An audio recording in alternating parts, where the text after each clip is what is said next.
There is a strange kind of silence that lives on old roads. Not the kind you notice right away, not the kind that feels empty, but the kind that lingers behind you, as if something has already passed and is no longer there to explain itself. Before we begin, if you happen to be listening from somewhere in the world tonight, maybe a quiet room or a dimly lit corner, you can tell me where you are and what time it is. You don't have to, but I always like imagining where these voices are traveling, and if you find yourself returning here again and again, you might consider staying. Not because you should, just so you don't have to keep searching. Now, imagine a road, not a grand one, not a royal avenue with banners and guards, just a line pressed into the earth by wheels, hooves, and people who had somewhere to be.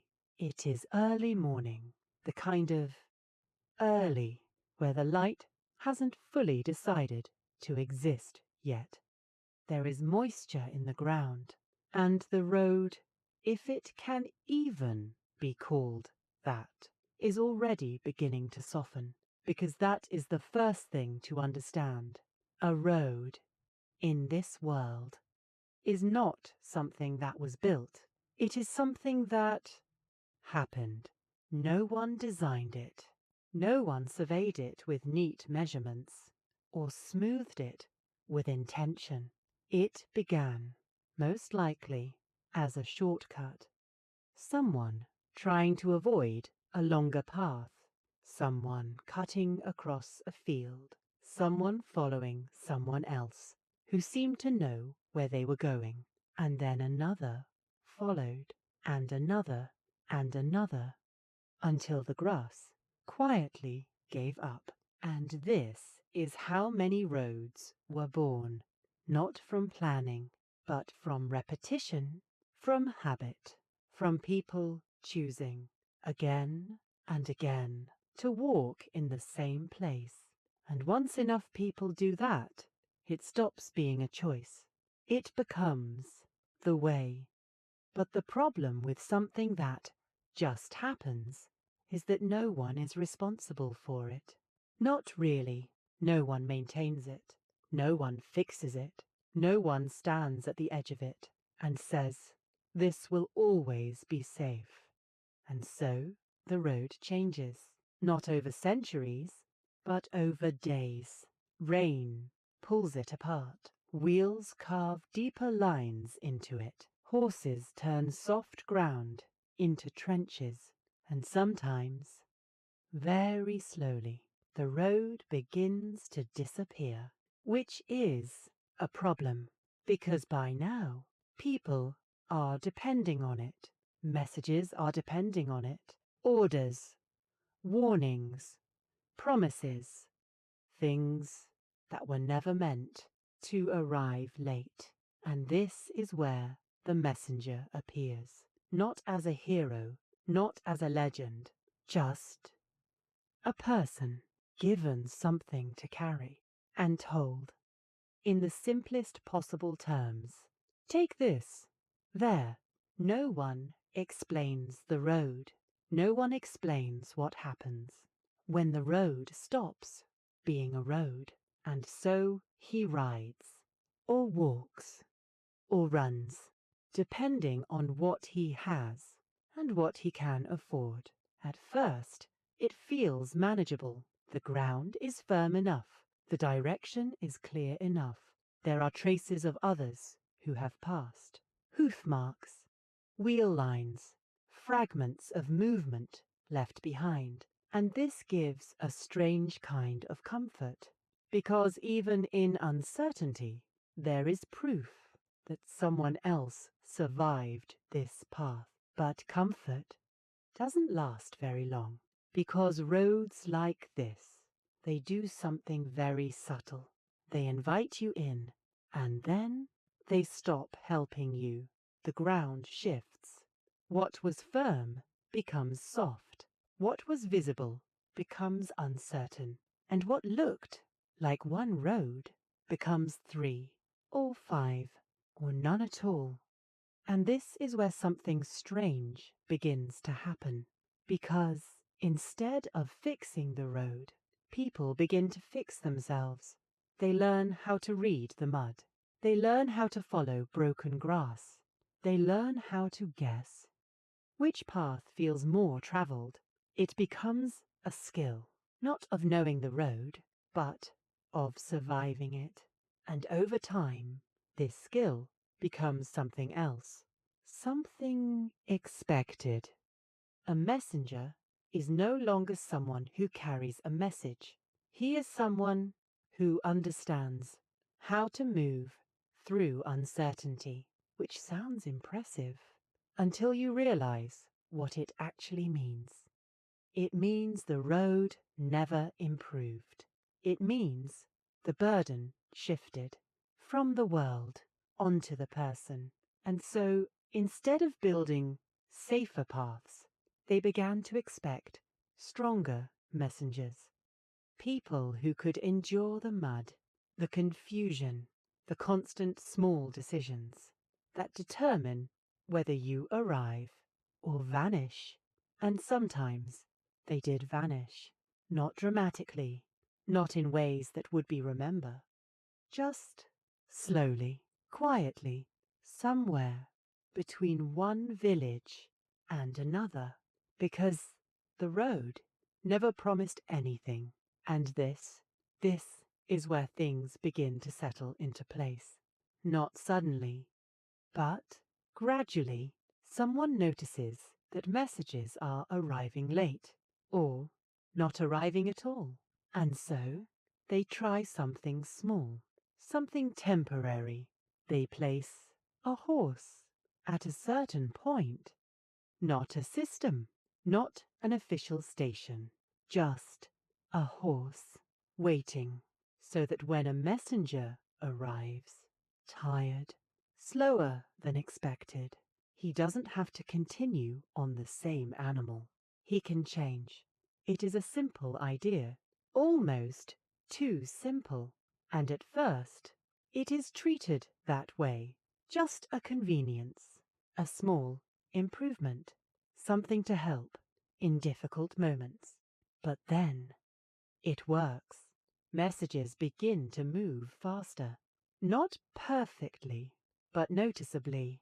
And so, someone thinks, what if we did this again and again and again until suddenly there are multiple points, multiple horses, multiple places where movement can continue without stopping completely, and without ever announcing it, without ever designing it properly.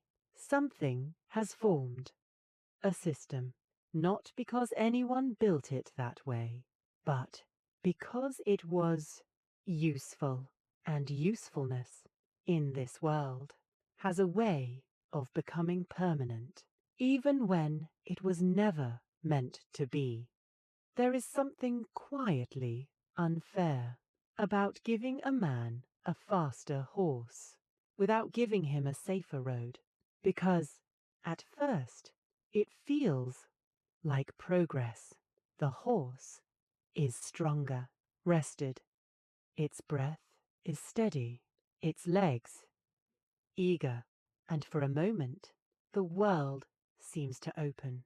The messenger rides again, faster this time, smoother, the ground still uneven, but easier to forgive, because now there is momentum, and momentum can be misleading.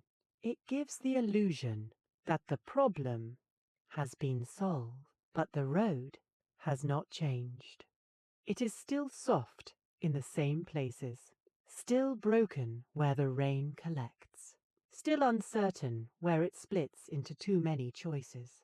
The only difference is that now you reach those problems sooner, and when you reach them faster, you often notice them too late. The horse doesn't hesitate. It trusts the direction, and sometimes that trust is misplaced. A step sinks deeper than expected. A path narrows without warning. A turn that looked correct becomes something else entirely. And now, the messenger has a new problem. Not just survival, but control. Because speed is harder to correct.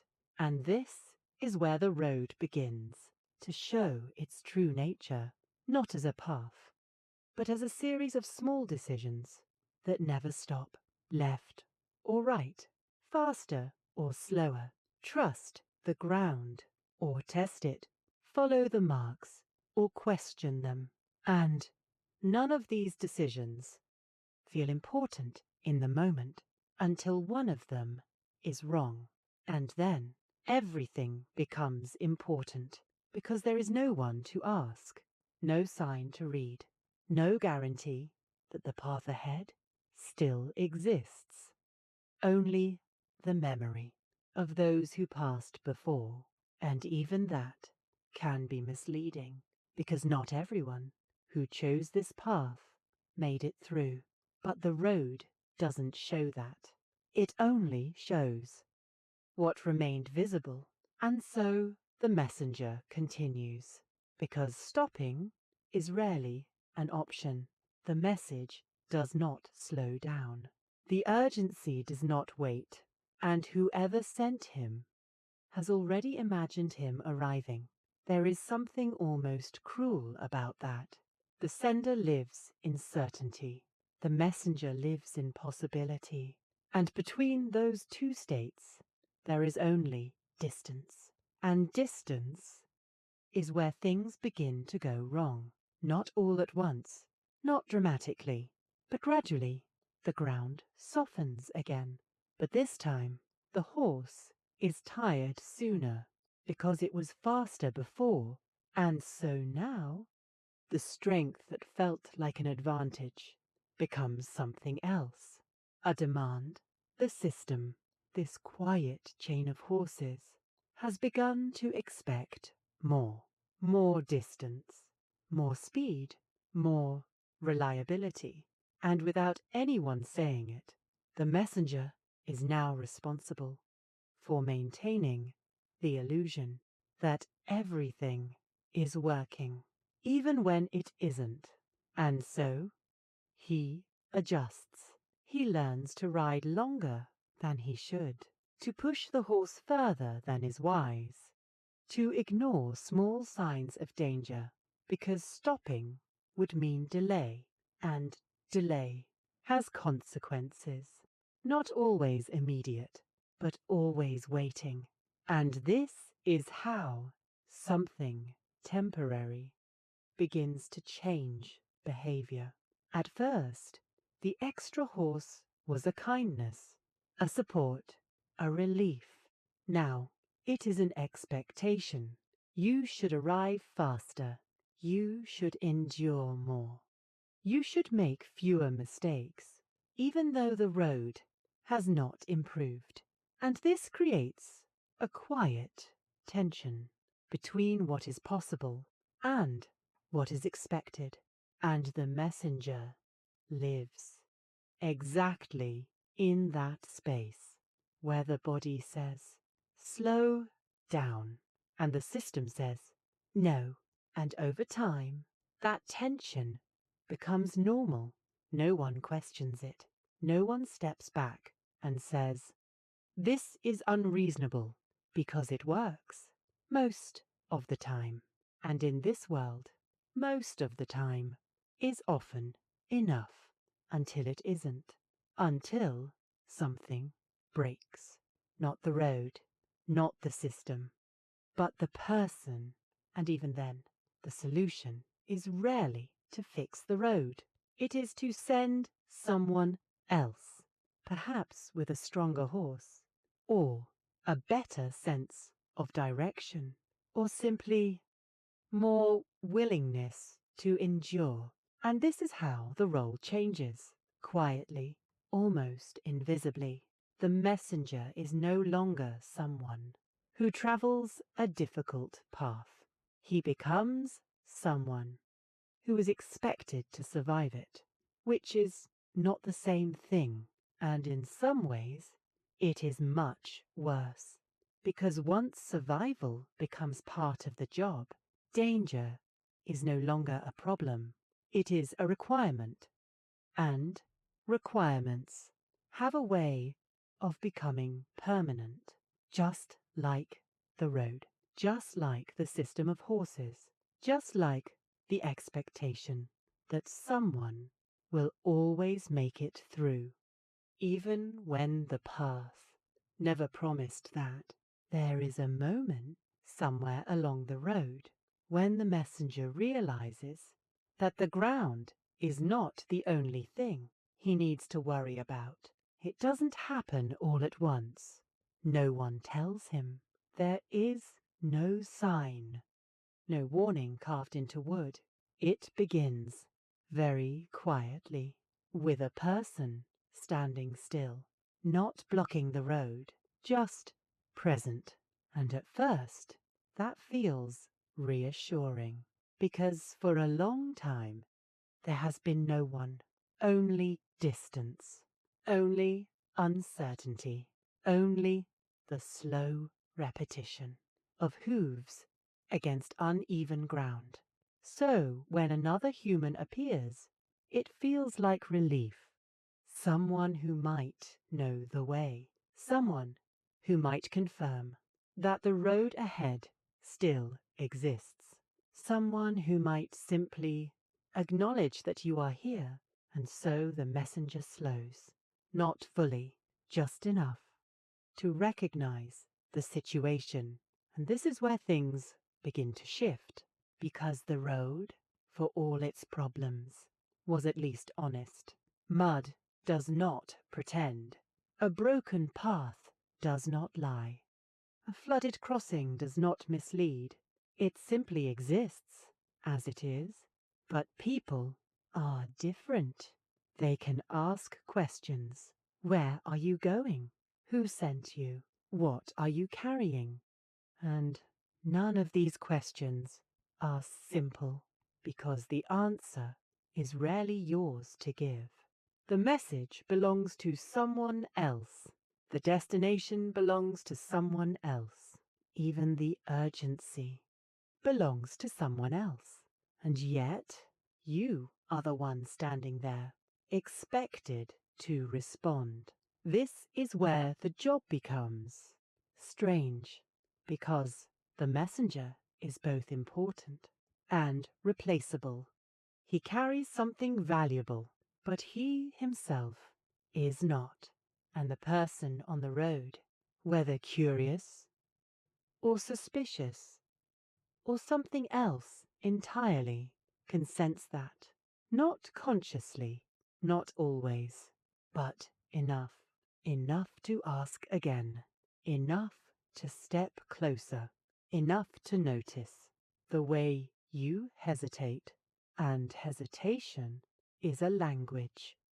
It tells people that something is hidden, and hidden things are rarely left alone. So the messenger learns, not from training, not from instruction, but from experience. He learns to answer without answering, to speak just enough to avoid attention, to appear unimportant, even when he is not. This becomes a skill, and like all useful skills, it becomes expected. You should know how to handle people. You should know how to pass through unnoticed. You should know when to speak and when not to, even though none of this was part of the original task. Take this. There. That was all. But now there are layers. Unwritten expectations. Unspoken rules. And each one adds weight. Not to the message, but to the person carrying it. And over time, this changes the road. Not physically, but socially.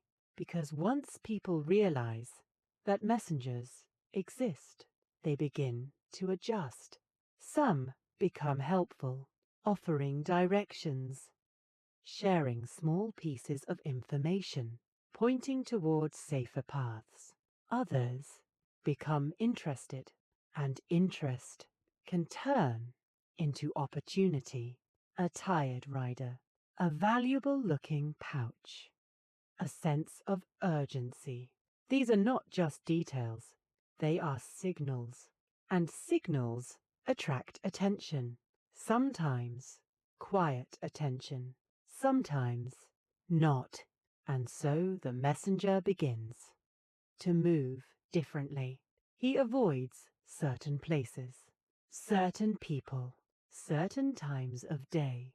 He learns which villages are welcoming and which ones ask too many questions, which crossings are safe and which ones feel off.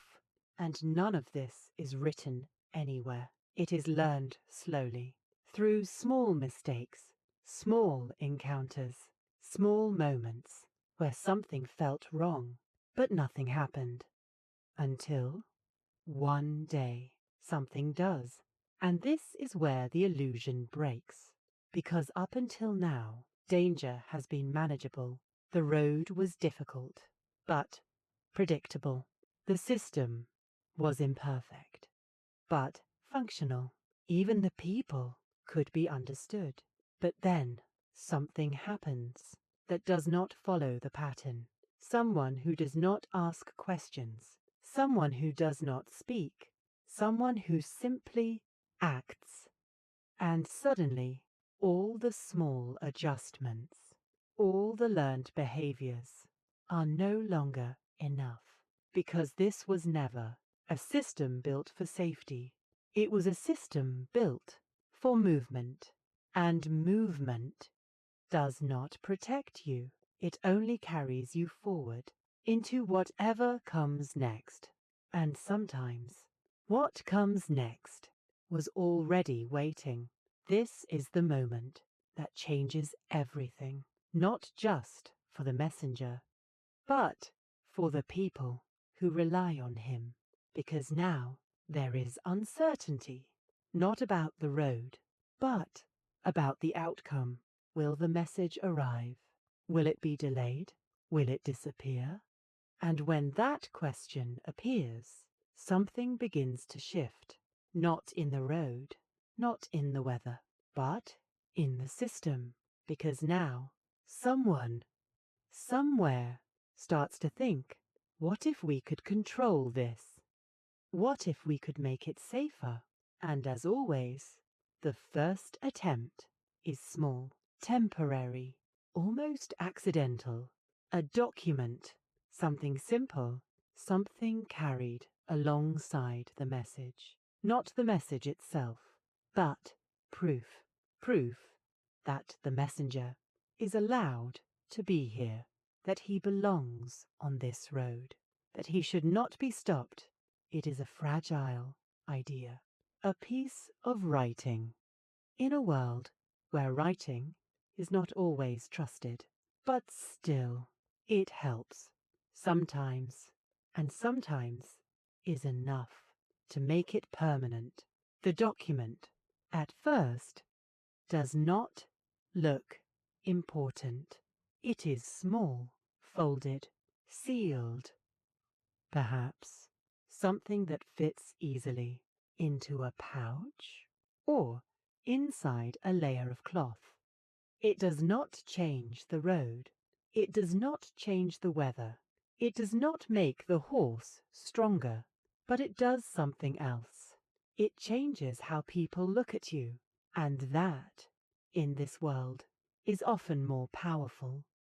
The first time a messenger carries one, he doesn't fully trust it. Why would he? A piece of writing cannot stop a man with a knife. It cannot fill a flooded river. It cannot fix a broken path. And yet, when he presents it, something subtle happens. The questions change, not disappear, just soften. The person asking leans a little closer, not in suspicion, but in curiosity. They look at the seal, the marks, the shape of the writing, and for a moment the messenger is no longer just a traveller. He becomes something official, not important, not powerful, but recognized. And recognition is a kind of protection, a weak one, but enough to pass, enough to continue. And so the idea spreads, not through design, not through careful planning, but through repetition. Someone notices that it works. Someone else asks for one, and before long, more messengers carry them. More checkpoints expect them. More people learn to look for them. And slowly, without anyone declaring it, the road changes again. Not physically, but structurally, because now movement is no longer just about knowing the path. It is about proving you are allowed to be on it. And this is where something interesting begins to happen. Because once proof becomes necessary, absence becomes suspicious. A messenger without a document is no longer just a traveller. He is a question. Why are you here? Who sent you? Why don't you have proof? And these questions, they linger longer, they press harder, and suddenly the document that was once optional becomes essential. Not because it guarantees safety, but because without it, you are less safe. This is how temporary things become permanent. Not because they solve the problem, but because they reduce it just enough to become expected. And expectation is a quiet force. It does not announce itself. It simply becomes normal until one day you forget it was ever different. And now every messenger carries one, or tries to, because there is another problem. Not everyone can get one, not easily, not quickly. And so a new kind of behavior appears. People begin to imitate them, to copy the marks, to recreate the seals, to carry documents that look convincing. And sometimes they are good enough to pass, good enough to avoid questions, good enough to continue, until they are not. And this is where things become complicated, because now the road is not just uncertain, it is layered. There are real messengers, there are false ones, there are documents that are trusted, and documents that are doubted, and no one, not fully, can tell the difference. And so the system reacts, as it always does, with more control, more checking, more scrutiny, more attention to detail. The document must be examined, the seal must be verified, the messenger must be questioned, not just once, but again and again and again, at every gate, every crossing, every place where movement slows. And this creates something new, delay, not from the road, but from the system itself. The very thing that was meant to make movement easier begins to slow it down. And yet, no one removes it because it still works. Sometimes, and sometimes, is still enough. So the messenger adapts. He learns to present the document quickly, confidently, to answer questions before they are asked, to anticipate suspicion before it appears. And this becomes another skill, another layer, another expectation. You should know how to carry proof. You should know how to defend it. You should know how to survive the process. of being examined, even though, once again, this was never part of the original task. Take this. There, that was all. But now, the journey includes negotiation, performance, trust, and doubt, and the messenger, quietly, becomes something else. Not just a carrier, but a witness, a person who must constantly prove that he belongs on a road that was never safe to begin with. And the strange part is, everyone accepts this because it feels like improvement, even though nothing fundamental has changed. The road is still uncertain. The dangers are still present. There is just more paperwork. There is a point where the document is no longer questioned, but the messenger is. It happens slowly, so slowly, that no one notices the moment it changes. At first, the document exists to support the person, a small reassurance, a way to say, this one should be allowed through. But over time, that balance shifts because the document stays the same, but people do not.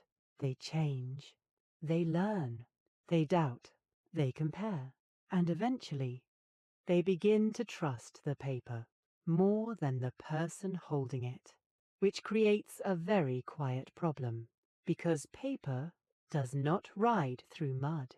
Paper does not get tired. Paper does not hesitate. But the messenger does.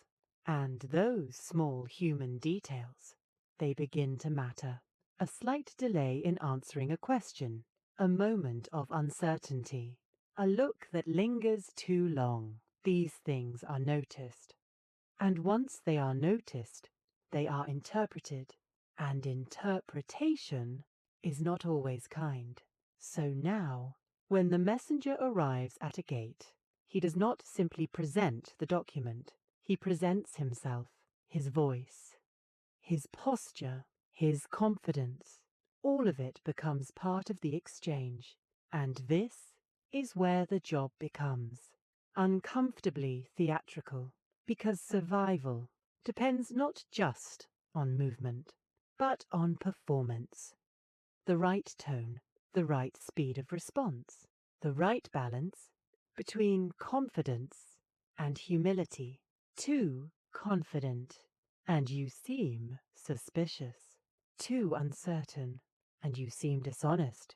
And there is no instruction for finding that balance. Only experience and mistakes, many small mistakes, some of which you are allowed to survive, and some of which you are not. But the system continues to grow because the document, despite everything, still works. Not perfectly, not consistently, but enough. Enough to justify expansion. So more checkpoints appear, more places where proof is required, more moments where movement is paused and examined, and at each one, the same process repeats. Show, wait, answer, continue, or don't. And this creates something very subtle, a rhythm, not of the road, but of interruption, movement, pause, movement, pause. And over time, this rhythm becomes expected. So much so that when a messenger travels without interruption, it feels strange, unnatural, as if something has been missed, as if somewhere along the way someone should have stopped him and asked, "Why are you here?" Because now that question belongs to the road, even though the road itself never asked anything. It is the system that asks, and systems have a way of becoming invisible, not because they disappear, but because they become normal. And once something is normal, no one questions it. No one steps back and says, "Why does this exist? Was this necessary?" Because it feels necessary, even if it wasn't at the beginning. And this leads to something quietly uncomfortable.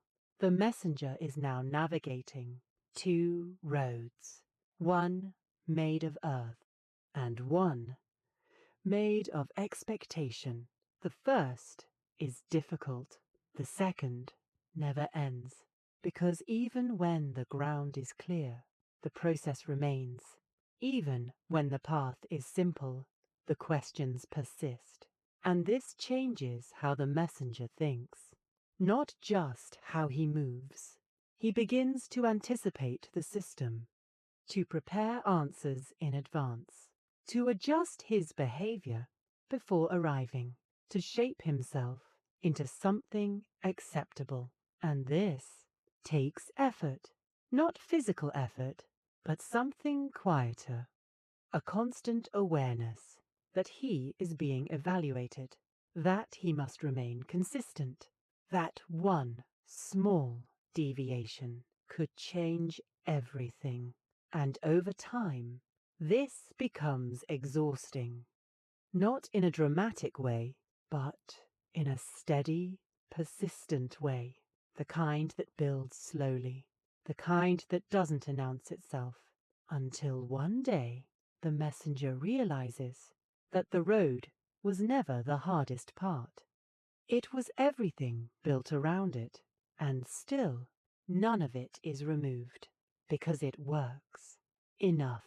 And so the system remains, growing slightly more complex, slightly more demanding, slightly more detached from the reality of the road itself.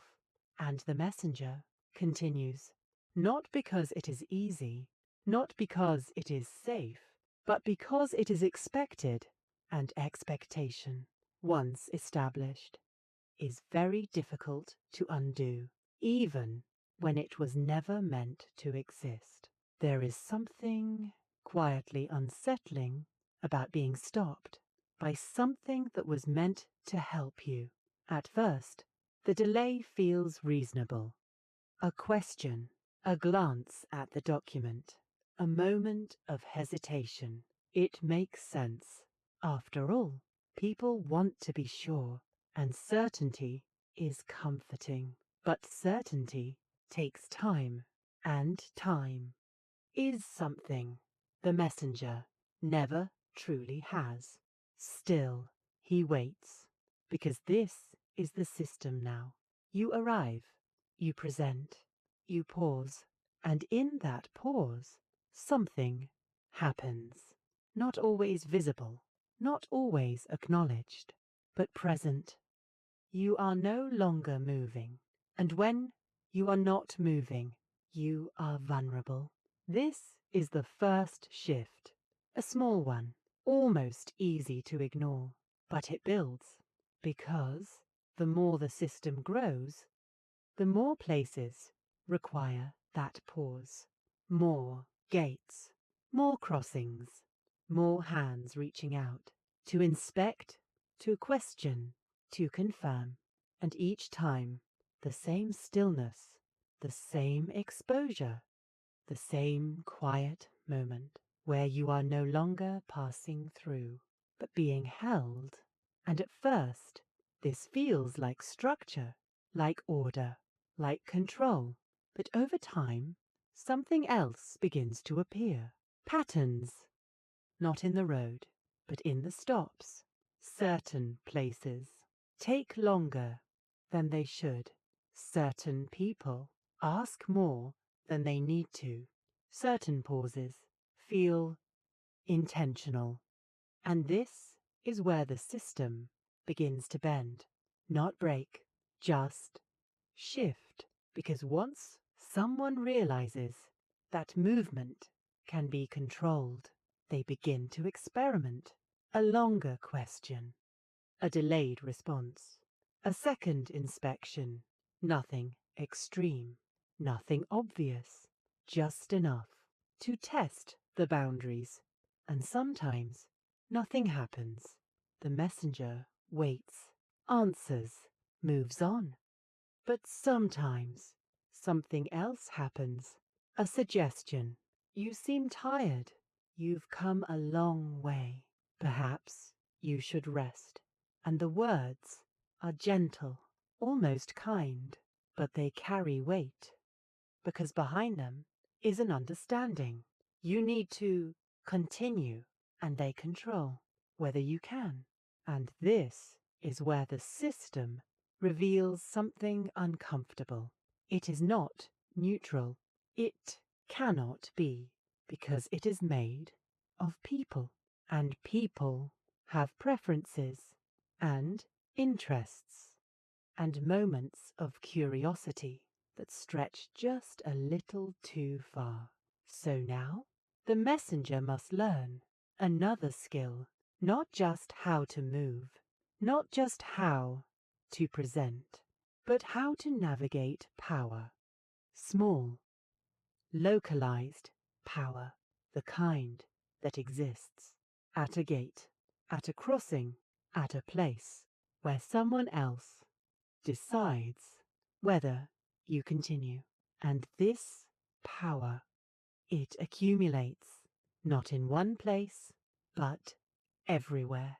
A little here, a little there, until the road becomes something else entirely. Not a path, but a series of permissions. And each permission must be granted again and again and again. And this creates a new kind of danger, not sudden, not violent, but persistent, because now every stop is a negotiation, every pause is a risk, not just of delay, but of being held. And the longer you are held, the more uncertain everything becomes. The message, the timing, the outcome, because somewhere someone is waiting, and they do not see this. They do not see the pauses, the questions, the small moments of control. They only see the delay, and delay needs a reason, and if no clear reason exists, the reason becomes the messenger. And this is where the job becomes quietly dangerous in a different way, because now failure is not always external, it is internalized. If you are late, you should have moved faster. If you are stopped, you should have handled it better. If something goes wrong, you should have prevented it, even though the system itself created the conditions. And this is how responsibility shifts from the structure to the individual. And once that happens, the system becomes harder to question because it appears to be working. The road exists, the checkpoints exist, the documents exist, everything is in place. If something fails, it must be the person, not the system. And so, the messenger adapts again. He learns to anticipate delay, to prepare explanations, to move in ways that avoid attention, to become less noticeable. Because in this world, visibility is no longer protection. It is exposure. And this is the quiet irony. The system that was meant to make movement safer has made stillness more dangerous. And stillness is now unavoidable, because every road, no matter how long, is now divided into moments where you must stop. There comes a time when no one remembers how it used to be, not clearly, not in a way that can be explained, only a vague sense that things were once simpler, but simplicity is difficult to describe after it disappears, and so no one tries. because the system now feels complete. There are roads, there are checkpoints, there are documents, there are expectations. Everything seems in place, even if nothing was ever truly designed that way. And this is the strange part. What began as small adjustments, a horse here, a document there, a question at a gate, has slowly become the structure itself, not an addition, not a layer, but the foundation. And once something becomes the foundation, it is no longer questioned. It is assumed. You do not ask why there are checkpoints. You do not ask why documents are needed. You do not ask why movement requires permission. Because the answer feels obvious. It has always been this way, even when it hasn't. And this creates a kind of stillness, not on the road, but in thinking, a quiet acceptance that this is simply how things work, and the messenger who lives inside this system begins to reflect that. He no longer sees the document as something unusual. He no longer questions the pauses. He no longer expects the road to be safe, because expectation has already been adjusted, lowered, redefined to match reality. And once expectation changes, experience follows. What once felt difficult now feels normal. What once felt dangerous now feels routine.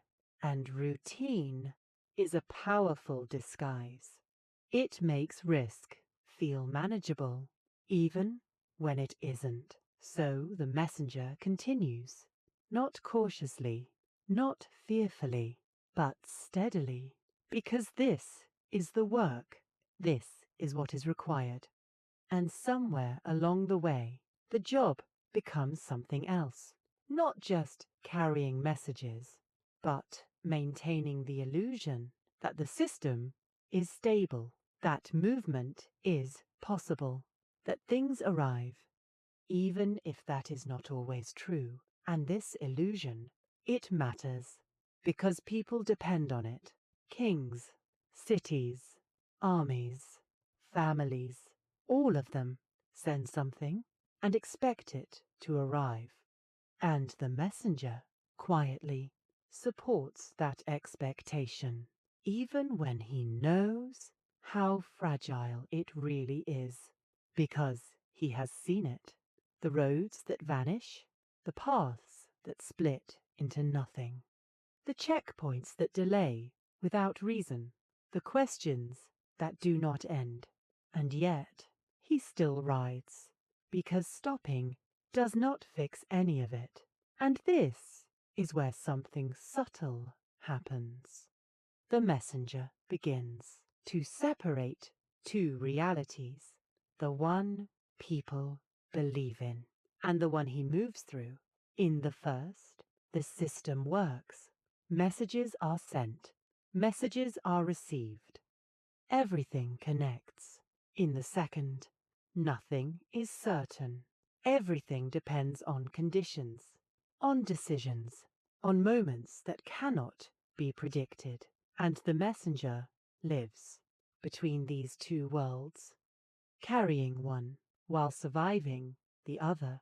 And over time, this creates a kind of quiet understanding, not spoken, not written, but known, that the system is not as stable as it appears, that the road is not as reliable as it seems, that every journey is slightly uncertain, even when it looks routine.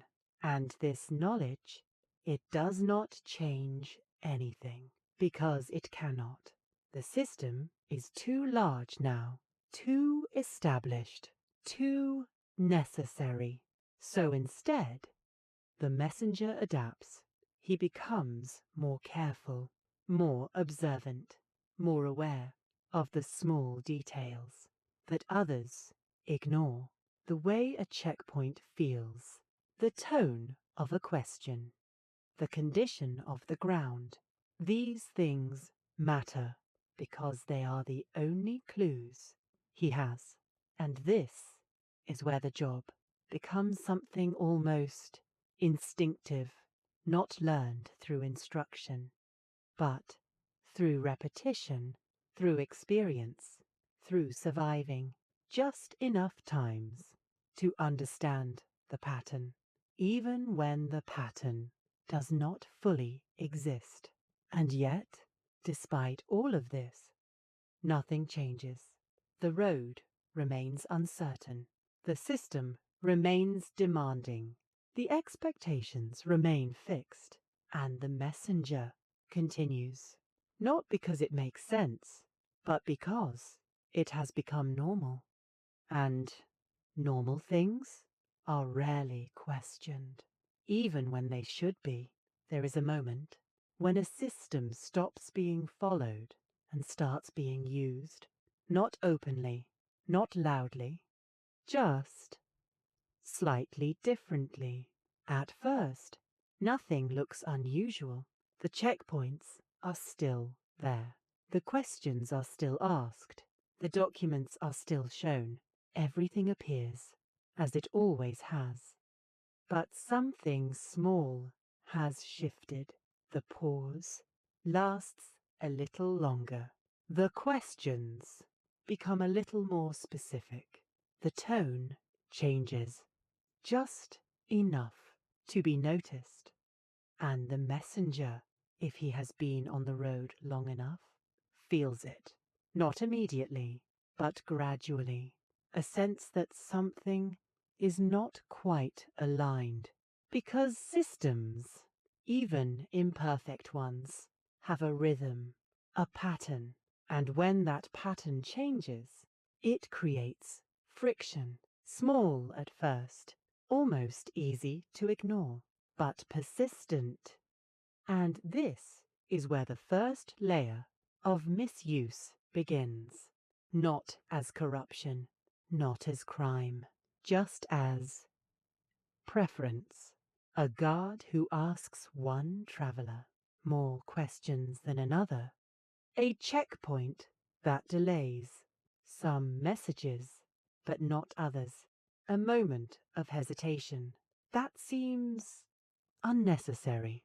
None of this is enough to stop the system, but it is enough to bend it. And bending, over time, becomes shape. Because once someone realizes they can slow a messenger, even slightly, they begin to understand what that means. Delay is influence, not control, but something close. And influence, even in small amounts, is rarely ignored. So the system continues, outwardly unchanged, but internally adjusting, responding to small decisions made by individuals who were never meant to have that much control. And this creates something unusual.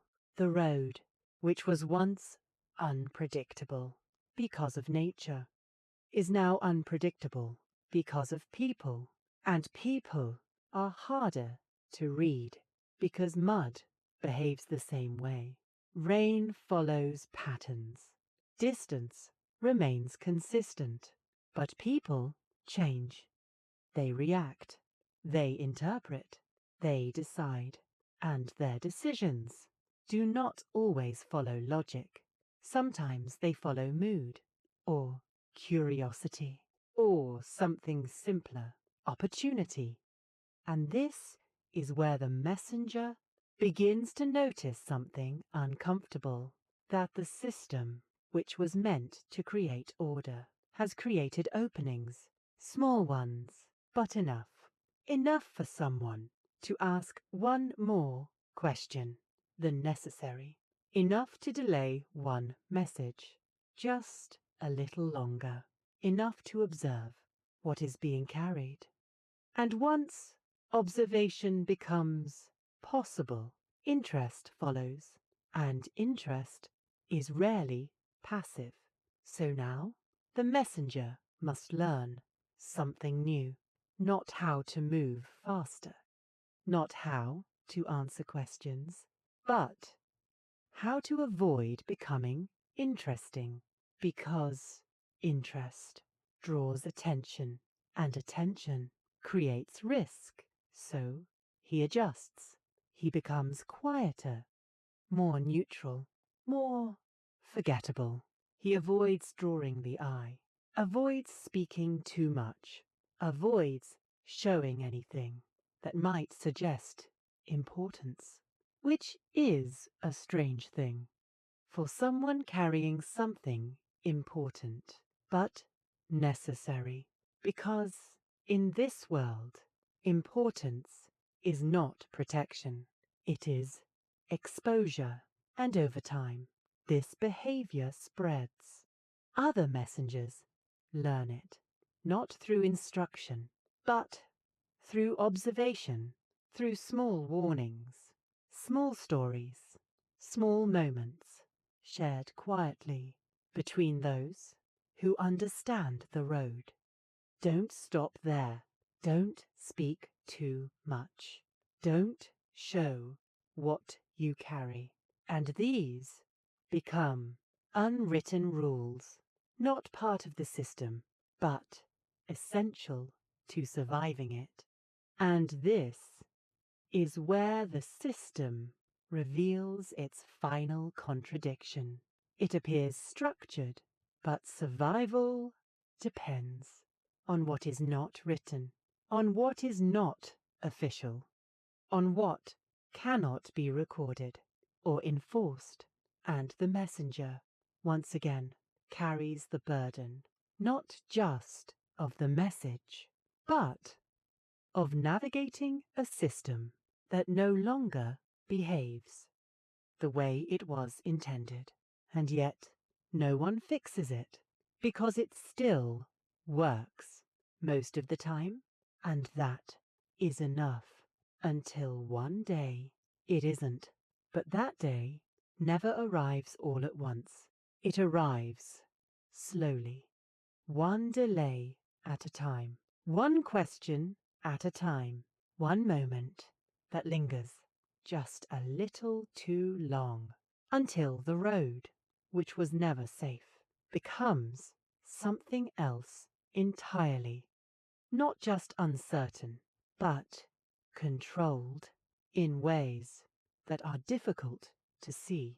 There is something quietly fragile about a message, not the paper, not the seal, but the meaning, because meaning does not travel the same way as the body carrying it. It shifts, slightly at first, almost unnoticeably. A word remembered differently, a tone interpreted in another way, a pause added or removed, and this, on a short journey, might not matter, but on a long road, through many pauses, through many questions, through many moments of delay and explanation, it begins to change, not dramatically, but enough to create uncertainty, and uncertainty has consequences. At first, the messenger does not think about this. Why would he? The message is sealed, closed, protected, something complete, something fixed. But then questions begin. What does it say? Is it urgent? Who sent it? And the messenger, standing there, must decide, not consciously, not always, but instinctively, how much to reveal, how much to protect. And this is where the line begins to blur, because sometimes he answers, not fully, but enough to satisfy curiosity, enough to move forward. And in that moment, something small happens. The message is no longer untouched, not physically, but conceptually. It has been explained, and explanation is never neutral. It carries interpretation. It carries tone. It carries choice. And once that begins, it cannot be undone. So the messenger learns to be careful, to say less, to avoid giving shape to something that was meant to remain sealed. But the road does not allow silence, because silence creates suspicion, and suspicion creates delay. So once again, he is placed between two pressures: speak and risk altering the message, stay silent and risk being stopped, and neither choice is fully safe. So he finds a balance, a careful way of answering without saying too much, a way of speaking that reveals nothing but feels like something, and this becomes another skill, another layer, another expectation. You should know how to carry the message. You should know how to protect it. You should know how to speak around it without changing it, even though, once again, this was never part of the task. Take this. There. That was all. But now, the message is no longer alone. It is accompanied by explanation, by interpretation, by fragments of conversation that gather around it as it moves. And over time, this becomes normal. People expect answers, expect context, expect clarity, and the messenger quietly provides it, even when he shouldn't, even when he tries not to, because the system demands interaction, and interaction changes things, not visibly, but steadily, until one day the message arrives and something feels different, not wrong, just not the same. And no one can quite explain why, because nothing obvious has changed. The seal is intact, the paper is whole, but the meaning has shifted slightly, enough to create confusion, enough to create doubt, enough to create consequences. And this is where the danger becomes something else entirely, not physical, not immediate, but subtle, because now the messenger is not just carrying risk, he is carrying influence, unintentional but real, because every word he speaks, every answer he gives, every moment he chooses to explain becomes part of the message, whether he intends it or not. And this changes everything, because now the journey is not just about arrival, it is about preservation, and preservation in a world of constant interruption is nearly impossible. And still, the system continues. The road remains uncertain. The checkpoints remain active. The questions remain constant. And the messenger continues to move, carrying something that becomes slightly different with every step.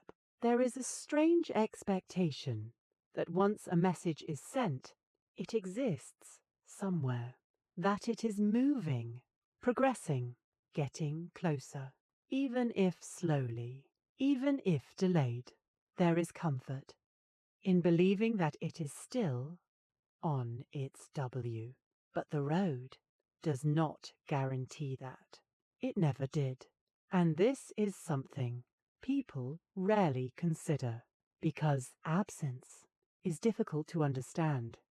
If a message arrives late, there is an explanation. If it arrives damaged, there is a story. But if it does not arrive at all, there is only silence. And silence is hard to interpret. Did it get lost? Did it get delayed? Did something happen on the road? Or did it never leave at all? These questions do not have easy answers because the system, for all its structure, has one very quiet limitation. It does not track disappearance. It only notices presence. A message that arrives is recorded. A messenger who returns is acknowledged. But what about the rest? The ones who never appear? The ones who do not return? They leave no record, no explanation, no clear moment where something can be identified as wrong. And this creates a kind of uncertainty that is difficult to manage, because without evidence, there is no correction. Without correction, there is no improvement. And without improvement, the same thing can happen again and again and again. And this is where the road becomes something almost invisible, not physically, but in understanding, because from a distance, everything still looks functional. Messages are sent. Some arrive, some are delayed, and that is enough to suggest that the system works, even when it doesn't, even when part of it quietly fails, and the messenger exists exactly in that gap between what is seen and what is not, because he knows not everything, but enough to understand that not every journey ends, that not every message reaches its destination, that sometimes the road simply keeps something without explanation, without trace. And this knowledge, it changes the way he moves. Not dramatical, but subtly he becomes more aware of certain places, certain stretches of road that feel quieter than they should, certain paths that seem less travelled, not because they are safer, but because fewer people return from them. And this awareness, it cannot be shared easily, because it is not based on proof, only on absence, on patterns that are felt rather than seen. And patterns like that are difficult to explain, so the messenger carries it quietly. A sense that some parts of the road are different, not visibly, but fundamentally, and this adds another layer to the journey. Not just movement, not just negotiation, not just survival, but uncertainty, not about what is ahead, but about whether there is an ahead at all. And still, he continues, because stopping does not solve this, because the system, despite everything, still depends on him, still expects him to move, still expects him to arrive, even when arrival is not guaranteed. And this creates one final shift. The messenger is no longer someone who completes a journey. He becomes someone who attempts one. And that difference is everything, because once something becomes an attempt, failure is no longer unexpected. It is simply unspoken, and the system adapts quietly, without acknowledgement, without redesign. It simply continues, sending more messages, sending more messengers, assuming that enough of them will arrive to keep everything functioning. And this assumption becomes the foundation, not certainty, not safety, but probability. And probability is a fragile thing to build a world on. But in this world, it is enough. Until it isn't, there is a quiet realization that happens somewhere far away from the road, not where the messenger rides, not where the mud shifts and the paths disappear, but in places where the road is only imagined, where messages are written, sealed, sent, and expected. At first, every message matters.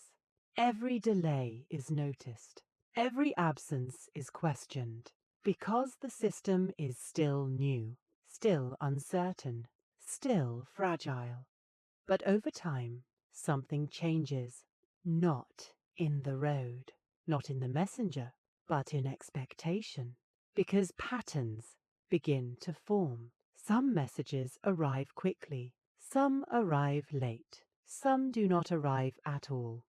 And instead of fixing this, people begin to adjust, quietly, almost without realizing it. They send more messages, not because they need to, but because they expect, some of them, to fail. And this is where the system takes a subtle turn. Redundancy. At first, it is a precaution, a second messenger, a duplicate letter, a slightly different route, just in case, just to be safe. And at first, this feels responsible, careful, but over time, it becomes something else, a replacement. Instead of fixing the road, they multiply the attempt. Instead of making the journey safer, they make it more frequent. And this works. Not perfectly, but enough. Enough that messages arrive. Enough that communication continues, even though nothing has actually improved. The road is still uncertain. The system is still fragile. The messenger is still vulnerable. There are simply more of them, more riders, more attempts, more chances for success. And this creates a very strange outcome. Failure becomes acceptable, not openly, not acknowledged, but built into the system. If one messenger disappears, another might arrive. If one message is lost, another might carry the same words. And so, the absence of one no longer stops everything. It is absorbed, quiet, without disruption. And this is where the job changes again, because now the messenger is no longer essential. He is part of a pattern, one of many, replaceable, not because he lacks value, but because the system has learned to function without certainty, and this changes something very fundamental. The urgency remains, the importance remains, but the individual becomes less significant, because if he fails, someone else might succeed, and this creates a quiet distance between the sender and the journey, because the sender no longer imagines one path. They imagine many, and this makes the risk easier to ignore, not because it disappears, but because it is distributed, spread out, diluted. And this is where something subtle begins to fade.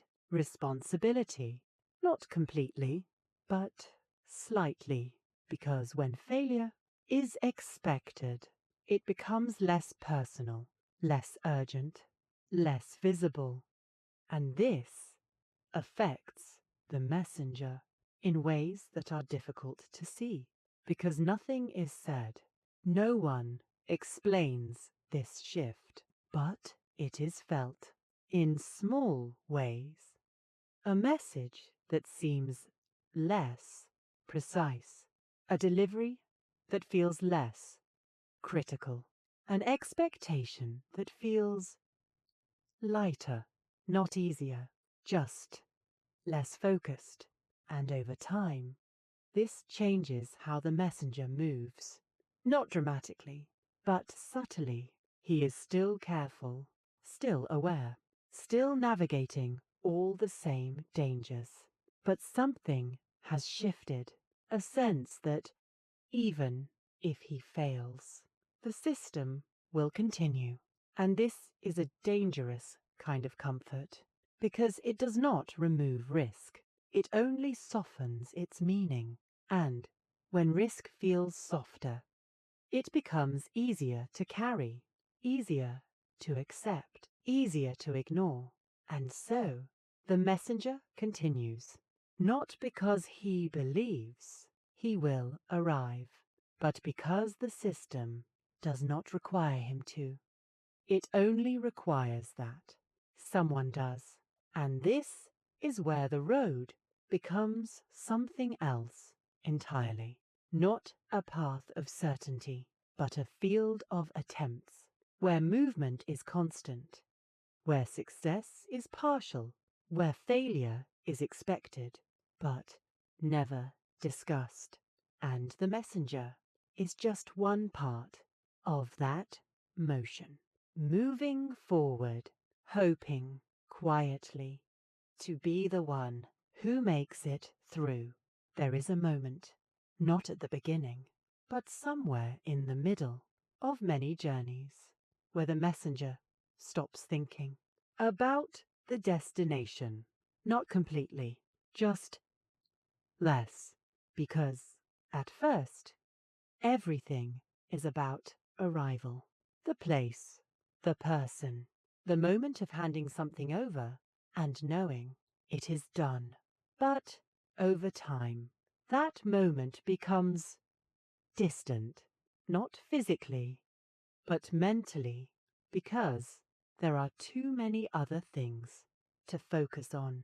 The road, the checkpoints, the questions, the pauses, the small adjustments that must be made constantly and slowly, without noticing. The destination begins to fade, not disappear, just soften, become less immediate.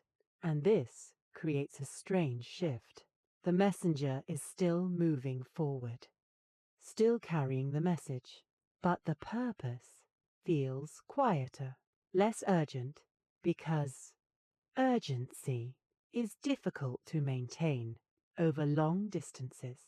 It stretches, it weakens, it becomes something else, something closer to routine. And routine is powerful because it does not require constant thought. It replaces decision with repetition. You wake, you prepare, you move, you stop, you answer, you continue. And after enough time, this pattern becomes familiar, comfortable, even in its difficulty. And this is where something subtle happens. The messenger no longer asks, "Why this road?" He only asks, "Where next?" And even that question becomes quieter, because the answer is usually the same: forward, always forward. And this creates a kind of distance, not from the road, but from the purpose. Because when something becomes routine, it no longer needs to be explained. It simply continues. And this is where the job changes again, not in what is done, but in how it is experienced. The danger is still there, the uncertainty is still present, but it becomes familiar, and familiarity does something very interesting. It reduces fear, not because things are safer, but because they are expected. And expected things feel manageable even when they are not. So the messenger rides through mud, through questions, through pauses and delays, and moments of uncertainty. But now there is less hesitation, less questioning, because he has done this before, many times. And this creates a kind of quiet confidence, not certainty, just acceptance. And acceptance is very different from safety, because acceptance does not protect you. It only allows you to continue, and over time, this acceptance becomes something deeper, a habit, not just of movement, but of endurance, of continuing without needing to understand every part of the journey. And this is where the job becomes something else entirely, not a task, but a state, a way of existing within a system that was never fully controlled. And the messenger, without realizing it, becomes part of that system, not just someone who moves through it, but someone who sustains it, because his routine, his repetition, his continued movement is what keeps everything functioning, even when nothing has truly been fixed. And this is the quietest part of the story. Not the danger, not the system, not the road, but the moment when all of it becomes normal. And normal things are rarely questioned, even when they should be. And so the messenger continues, not because he is told to, not because he is forced, but because stopping no longer feels like an option, even if it always was. There is a quiet danger in things that appear to work, not perfectly, not consistently, but often enough that no one feels the need to look closer, because when something works, most of the time, it becomes trusted, and trust is a powerful shortcut. It removes questions, it reduces doubt, it allows things to continue without interruption. And this is where something subtle happens. Mistakes begin to disappear, not because they stop happening, but because they are no longer fully observed. A delay is explained, a missing message is assumed, a miscommunication is corrected. After the fact, everything finds a place to settle, and once it settles, it is no longer examined. This is how small errors become invisible, because they are absorbed into expectation. And the system quietly learns to live with them. A message arrives late? That happens. A detail is slightly different? That happens. Something feels off but cannot be proven? That happens too. And over time, these small inconsistencies begin to blend together, not forming a pattern, but creating a kind of haze, a soft uncertainty that surrounds everything. And within that uncertainty, truth becomes harder to define, not impossible, just less clear. Because now, when something goes wrong, there is no single point to examine, no obvious moment where the system failed, only a series of small events, each one reasonable on its own, but unclear when combined. And this makes correction difficult, because what would you fix? The road? The checkpoints? The messenger? The document? The delay? The explanation? Each part works most of the time, and so nothing is changed, because nothing appears completely broken. And this is where the system becomes strongest, not when it is perfect, but when it is imperfect in ways that are accepted, because accepted flaws are rarely challenged. They become part of the design, even if they were never intended. And the messenger, once again, carries this quietly, because he sees it, not clearly, but enough to notice. when something feels different, when a message arrives, slightly altered, when a response does not match the tone of what was sent, when a delay creates consequences that no one expected, and yet there is no place to point, no moment to identify, only a feeling that something changed along the way. And this feeling, it lingers, not loudly, but persistently, because once you notice it, you cannot fully ignore it, even if you continue. And the messenger does continue, because he must, because the system does not pause for uncertainty. It moves forward, always forward, even when the path is unclear, even when the outcome is uncertain. And this is where the job becomes something else, not just movement, not just endurance, but participation in something that is not fully understood, a system that works just well enough to avoid being questioned. And that is one of the most stable and most dangerous states anything can reach. Because when something is obviously broken, it is fixed. But when something is only slightly wrong, it is accepted. And acceptance allows it to continue indefinitely. And so the messenger rides through a system that appears stable but is quietly shifting in ways that are difficult to see and even more difficult to stop. There is a quiet shift that happens when outcomes become more important than explanations, not suddenly, not in a way that can be clearly seen, but gradually. A message arrives. That is what matters.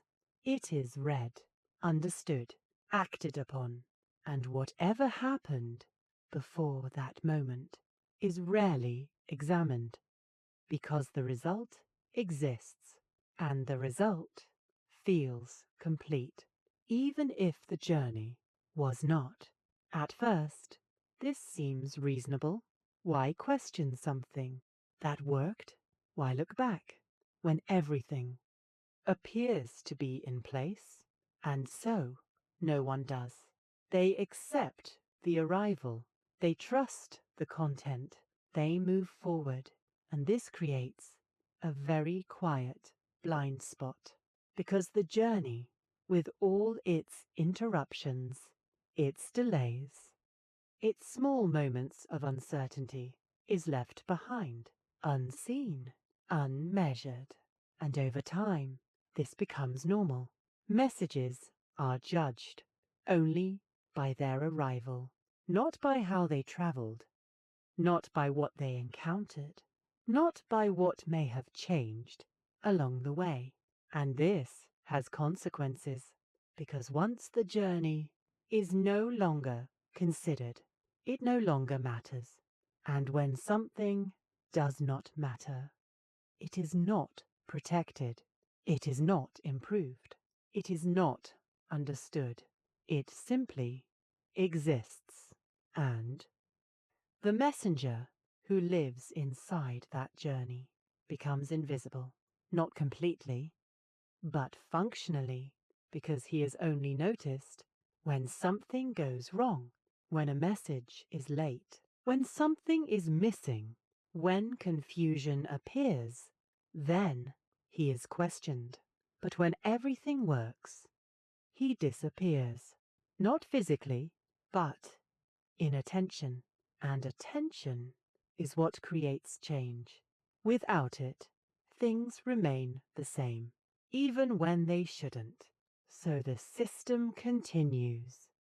Messages are sent, messages arrive, and that is enough to maintain trust, even if that trust is incomplete. And this creates a quiet imbalance, because the visible part of the system appears stable, while the invisible part remains uncertain. And over time, this imbalance grows, not dramatically, but steadily, because every successful arrival reinforces the belief that everything is working, even if the path is still fragile, even if the process is still inconsistent, even if the messenger is still navigating uncertainty at every step. And this belief, it becomes powerful. It shapes decisions. It shapes expectations. It reduces the need to look deeper. And once that happens, the system becomes self-sustaining, not because it is perfect, but because it is believed. And belief does not require proof. It only requires repetition. The same outcome, again and again, until it feels reliable, until it feels certain, even when it isn't. And this is where the messenger exists in a strange position. He knows not everything, but enough to understand that the journey is not as stable as it appears, that the road is still uncertain, that the system still depends on small, fragile moments. And yet, he cannot change this, because the belief is stronger than the reality, and belief is difficult to challenge, especially when it works. So he continues, carrying messages through a system that is trusted more than it is understood. And this creates a quiet tension between what is known and what is assumed. And that tension never fully resolves. There is a moment when what is said about the road begins to matter more than the road itself, not because the road has changed, but because distance makes it difficult to see. And when something cannot be seen clearly, it is described, explained, repeated, and over time, those explanations become something else. They become stories, not dramatic ones, not elaborate, just small accounts. A messenger describing a difficult path, a guard explaining a delay, a traveller sharing a warning, each one simple, each one partial, but together they begin to form a picture, not a complete one, but a convincing one, because repetition creates familiarity, and familiarity feels like truth, even when it isn't. So now the road exists in two forms, the one that is walked and the one that is described. And these two versions are not always the same. The described road is cleaner, more structured, more understandable. It has reasons. It has explanations. It has logic. The real road does not. It shifts. It changes. It contradicts itself. But those contradictions are difficult to communicate, so they are softened, simplified, adjusted into something that can be told. And once something is told, often enough, it becomes accepted, even if it was never fully accurate. And this is where something very subtle happens. The system begins to rely on the description more than the experience. Decisions are made based on what is believed, not on what is actually happening, because belief is easier to manage. It is stable, predictable, it can be shared. The real road cannot. So the stories continue. Messengers talk. Guards explain. Officials interpret. And slowly, a version of reality forms. One that is easier to understand, but less accurate. And the messenger exists between these two worlds. He experiences the road as it is, but he must describe it as it can be understood. And those two things are not the same. So he simplifies, not intentionally, just naturally, because complexity is difficult to carry, especially when you are tired, especially when you are asked to explain quickly, especially when the listener expects clarity. And so the explanation becomes shorter, cleaner, more certain, even when the experience was not. And this is how something begins to drift. Not the road, but the understanding of it. And over time, the drift grows until the system itself is built on a version of reality that is slightly different from the truth. Not completely wrong, just adjusted. And adjusted reality is easier to accept because it removes uncertainty. It replaces confusion with explanation. It makes things feel controlled, even when they are not. And this has consequences, because decisions made on adjusted reality do not always match real conditions. Routes are chosen that seem efficient but are not. Expectations are set that seem reasonable but are not. And the messenger, once again, must absorb the difference. He must move through a world that is not quite the one people believe in. And this creates a quiet tension, not visible, but constant, between what is known and what is said, between what is experienced and what is expected. And over time, this tension becomes normal, just another part of the journey, just another layer that must be navigated without being questioned, because questioning it would require changing. The story and stories, once established, are difficult to undo. There is a quiet moment when the messenger hears a story about a road he has already travelled, and at first he listens without thinking, because it sounds familiar. The direction is correct. The places are known. The general shape of the journey is accurate enough.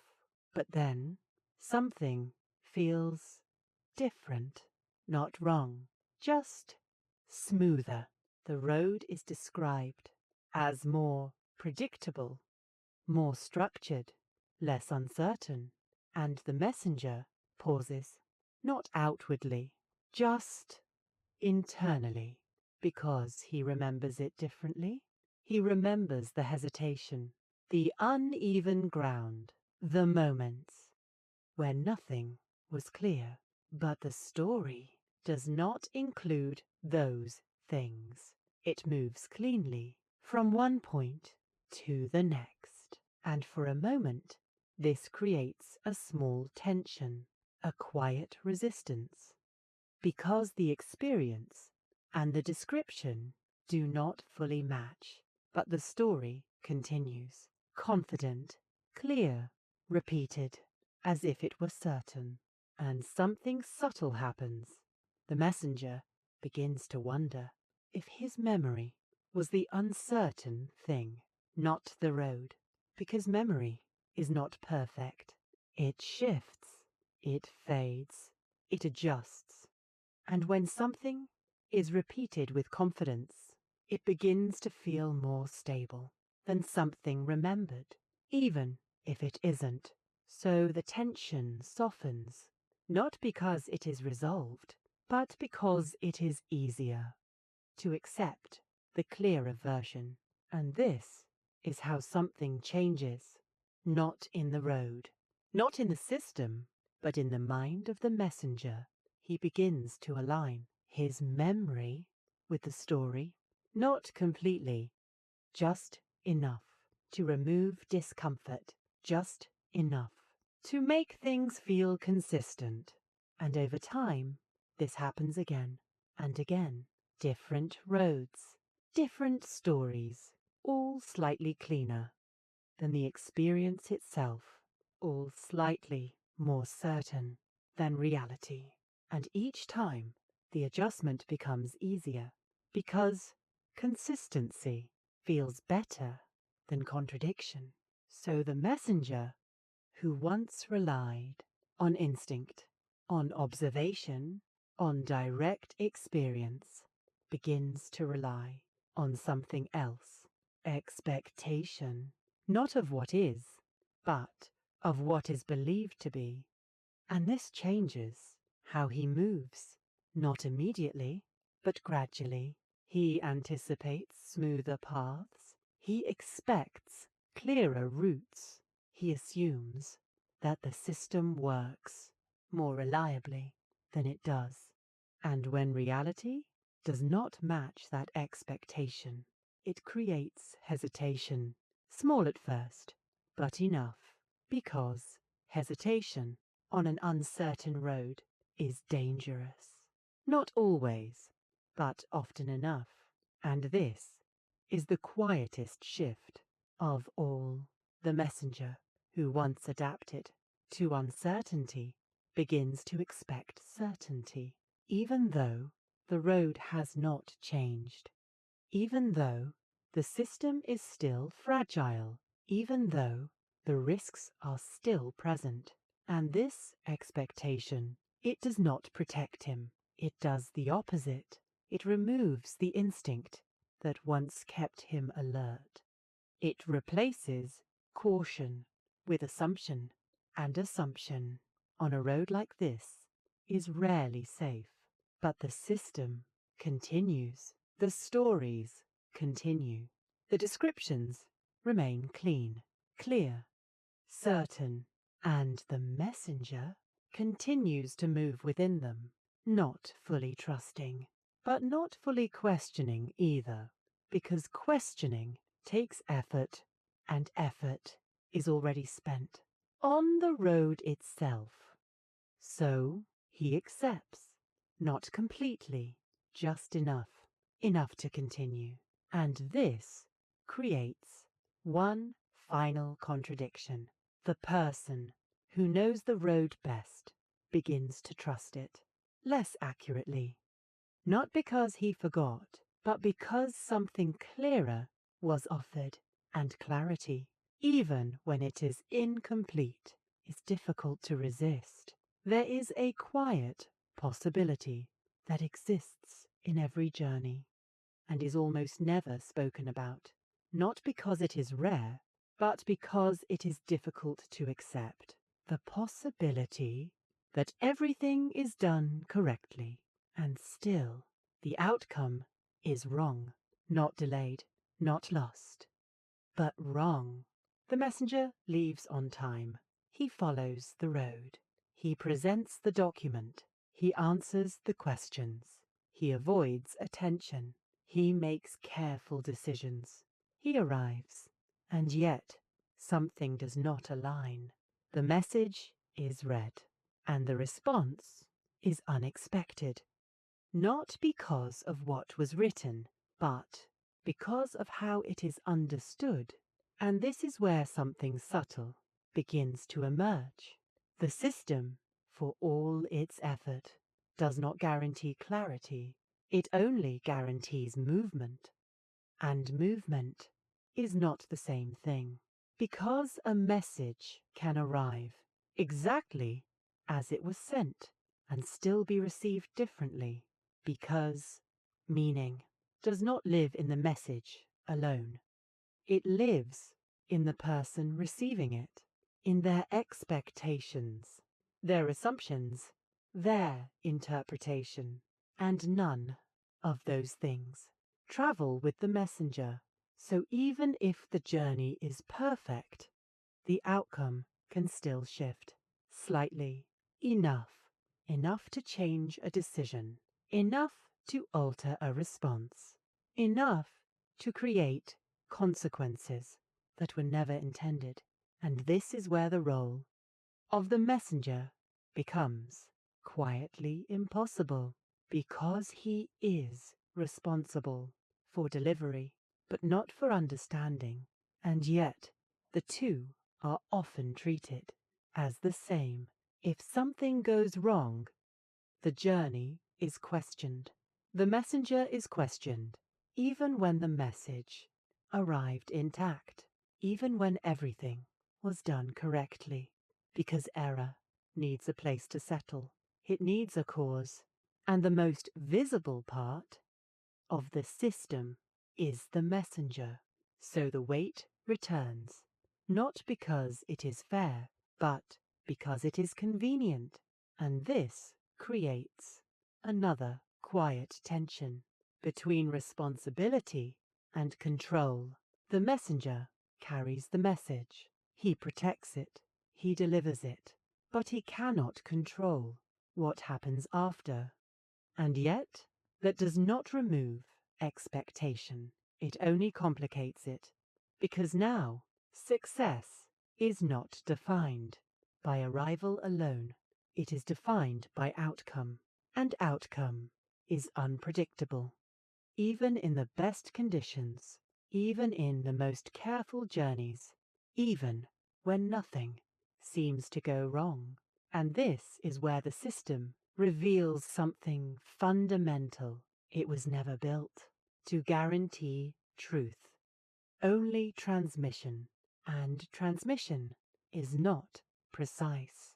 It carries, it delivers, but it does not ensure what happens next. And this leaves the messenger in a strange position. He completes the task, but he does not complete the effect.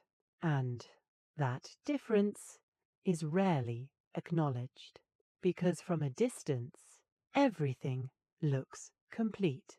The message arrived. The process worked. But up close, something is missing. A certainty, a guarantee that what was intended is what was understood. And that guarantee never existed. It was only assumed. And assumption, as always, feels stronger than reality. Until something breaks, and even then, it is not always clear what broke: the message, the journey, the understanding, or something in between. And so, the system continues, carrying messages, delivering outcomes, without ever fully controlling what those outcomes will be. And the messenger continues as well, moving through a process that feels complete, but is never entirely certain. There is a point where a system no longer remembers why it began. Not clearly, not in a way that can be explained, only in fragments. A need for speed, a desire for connection, a way to move something from one place to another.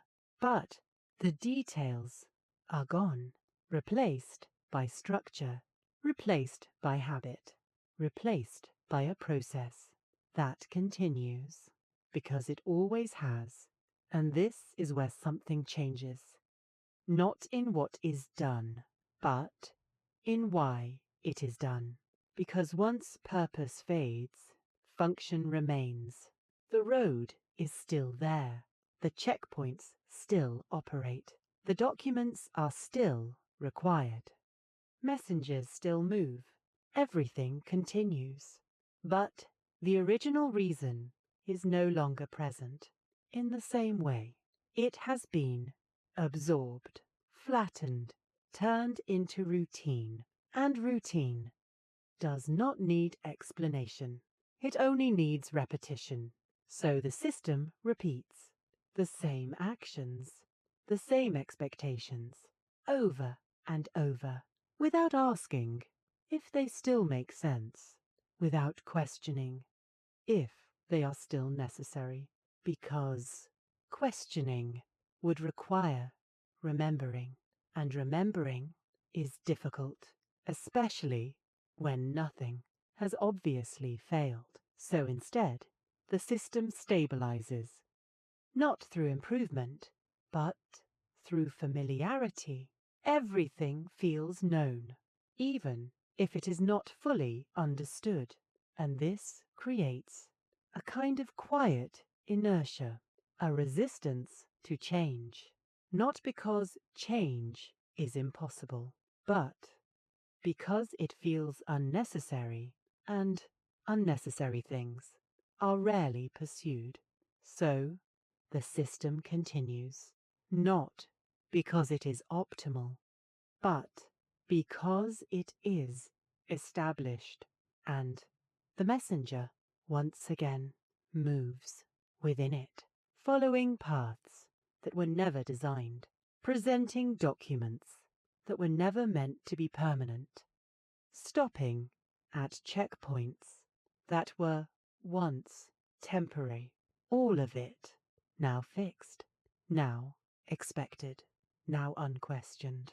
And this is where the road reveals its final form, not as a path, but as a structure of accumulated decisions, each one small, each one temporary, each one reasonable at the time, but together forming something far more rigid than anything originally intended. And within that structure, the messenger continues, not because it is the best way, not because it is the safest way, but because it is the way that exists, and existence is often enough, even when it is flawed, even when it is uncertain, even when it no longer reflects its original purpose. And this is where something quietly settles, a kind of acceptance, not just in the messenger, but in the system itself, an understanding, unspoken, that things will continue as they are, because they have, and because changing them would require something that is no longer present, clarity, intent, a reason strong enough to interrupt the pattern, and without that, the pattern remains, repeating, carrying messages, carrying expectations, carrying uncertainty, forward, always forward, without ever fully stopping to ask why. There is a moment that does not happen on every journey, not at the beginning, not even in the middle, but somewhere later, after enough distance, after enough repetition, when something shifts, not outside, inside, the road looks the same. The checkpoints behave the same. The questions follow the same pattern. Everything appears unchanged, and yet something feels different. The messenger notices it slowly. At first, it is just a hesitation, a small pause, before continuing forward, not because the path is unclear, but because the reason to follow it feels less certain. And this is unfamiliar, because until now, movement has always had a direction, a purpose, even if that purpose was distant or unclear, it existed. But now, something is different. The message is still there.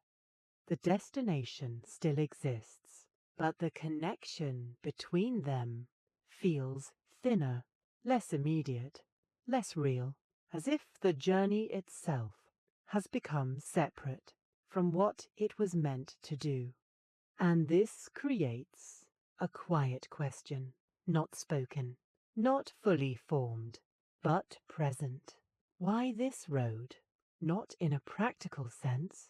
He knows where it leads. He knows what to do, but something deeper. Why continue like this? Why move through a system that does not change, does not improve, does not fully protect, and yet expects everything? This question does not stop him, not immediately, because habit is strong. Routine continues. The body moves, even when the mind hesitates. But the question remains, lingering, returning, in quiet moments. At a checkpoint, at a pause, at a stretch of road where nothing happens for a long time. And in those moments, it grows, not louder, just clearer. And this changes something, not in the system, but in the way the messenger experiences it. The checkpoints feel longer, the pauses feel heavier, the questions feel more repetitive, not because they have changed, but because attention has shifted. He is no longer just moving through them. He is noticing them, and noticing creates weight, because once you see something clearly, it is difficult to move through it as if it were normal. And this is where the tension begins to build between what is expected and what is felt. The system says, continue. The body says, continue. But something quieter begins to ask, why? And there is no answer. Not a satisfying one. Not one that resolves the tension. Only the same quiet response that has always existed. This is how it works. But now, that response feels different, less complete, less convincing, because it does not explain anything. It only repeats, and repetition does not answer questions. It only avoids them. So the messenger continues, because stopping is still not an option, but the movement is no longer the same. It carries something else now, not just the message, not just the expectation, but the awareness that none of it is as solid as it appears. And this awareness, it changes everything quietly, without altering the system, without changing the road, but by shifting the way it is seen. And once something is seen differently, it is never quite the same again, even if nothing around it changes. And so the messenger rides through the same paths, the same pauses, the same patterns, but now with a question that does not leave, a question that does not need an answer to remain. There is a kind of quiet that only appears after everything has been understood, but nothing has been changed. Not the road, not the system, not the movement. Everything continues exactly as before, and yet the experience is no longer the same, because once something is seen clearly, it cannot return to what it was, even if it looks identical. The messenger rides. The ground still shifts beneath him. The paths still divide, without explanation. The checkpoints still wait. The questions still come. Nothing has disappeared. Nothing has improved. And yet, something is different. Not in what happens, but in how it feels. Because now there is no illusion left. No belief that the road will become stable. No expectation that the system will simplify. No assumption that safety will appear if enough time passes. Only the quiet understanding that this is how it is and how it will remain. And this understanding, it does not bring comfort, but it does bring something else, a kind of stillness, not physical stillness, but mental, the absence of expectation. And when expectation fades, something unusual happens. The struggle changes. It becomes less about what should be and more about what is. The mud is not a problem. It is simply there. The delay is not an obstacle. It is part of the movement. The questions are not interruptions. They are part of the path. And this shift, it is quiet, almost invisible. But it changes everything. Because once resistance fades, so does frustration. Not because things are easier, but because they are accepted, and acceptance creates a different kind of movement, slower, more deliberate, less concerned with outcome, more focused on continuation. And this is where the messenger becomes something else, not just someone who carries messages, but someone who exists within the movement itself, no longer separate from it, no longer trying to control it, only moving through it as it is. And in that movement there is a rhythm, not imposed, not designed, but present, in the repetition of steps, in the quiet sound of hooves, in the pauses that no longer feel unexpected. And this rhythm, it continues, without urgency, without resistance, just forward, always forward, not toward certainty, not toward resolution, but toward whatever comes next. And the strange thing is, that is enough, not because it solves anything, but because it allows everything to continue. And in this world, continuation is often the only thing that truly exists. So the messenger rides, not expecting the road to change, not expecting the system to improve, not expecting anything beyond the next moment. And in that absence, there is a kind of quiet, a quiet that does not end, because the road does not end. It simply continues, beyond sight, beyond certainty, carrying everything forward, without ever needing to explain itself.